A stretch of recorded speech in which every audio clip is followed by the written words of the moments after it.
Hello, my name is Will Allen with Centera Capital. I am a financial advisor and CEO of the firm, and we are a small boutique shop in Metro Atlanta. In a little bit, I'm going to tell you about my backstory and how Centera came to be, but first, let me tell you what makes us special. Let's get into it. Okay, the first thing that makes us different here at Centera Capital is client communication. We hear from almost every prospect that come to us that they don't get communication from their advisor at the large firms. Many times that relates to their portfolios, but it also relates to the financial markets, the economy, etc. We communicate with clients in different ways. The first is client investment reviews, where we sit down and go over how the portfolio has performed over a series of time. And we also talk about what is happening in the economy and what our outlook is for the coming months. We also have our blog under Market News, where we are communicating with clients every 2 weeks on videos. And there we're talking about the topics that we know clients want to know about. The third way we communicate is if you are in Metro Atlanta, we have 2 client appreciation events per year. We are working on live streaming those in the future, so even if you are not in Atlanta, you can still hear the content there. And then the last thing we do is we have phone calls to clients, and these are primarily when the markets are highly volatile. If the markets are in free fall, we want to reach out to clients. And by the way, we're doing more videos and blog posts during that time as well. Now, the second thing that makes us different from the typical advisor at one of the large firms is that we know markets. Now, what we're saying here is not that we know the best about how the market's going to do in the future. We have a crystal ball here. But what we're talking about is that we love the financial markets and we do a lot of research. And we talk about this every 2 weeks for our market update videos when clients are here and we're doing reviews or on Zoom and at the client appreciation events. The fact is, the shocking fact is that most advisors in this industry do not love the financial markets. What they are good at doing is bringing in assets, and that's what they're trying to do. And if you ask them questions about specific holdings in the portfolio or some topic related to the economy, they don't have much of an answer for you. That is not the case here.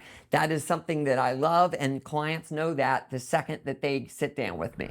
Now, the third area where we are different is on the topic of risk management. I started in the industry in 1998 at Merrill Lynch, and one of the things that shocked me was the fact that all clients, pretty much, regardless of their age, their experience, or their incomes, were at 80, 90, 100% in stocks, including people, by the way, who were very close to retirement.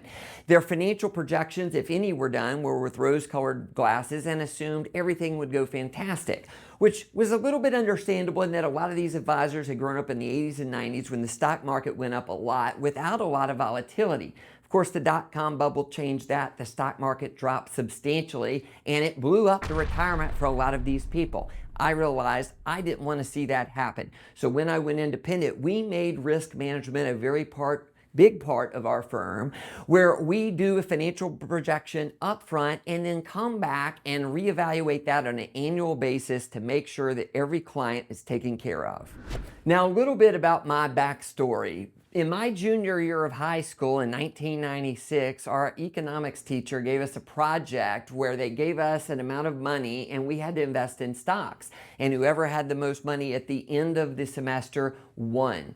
Well, not only did I win, but I found my career path as well, because I knew I loved investing and wanted to do that for my career. Less than 2 years later, I was interning at Merrill Lynch. I then went on to work for Wells Fargo. But in 2007, I decided I wanted to go independent, and I did so with the help of a friend and mentor, George Brooks. Now, why did I go independent?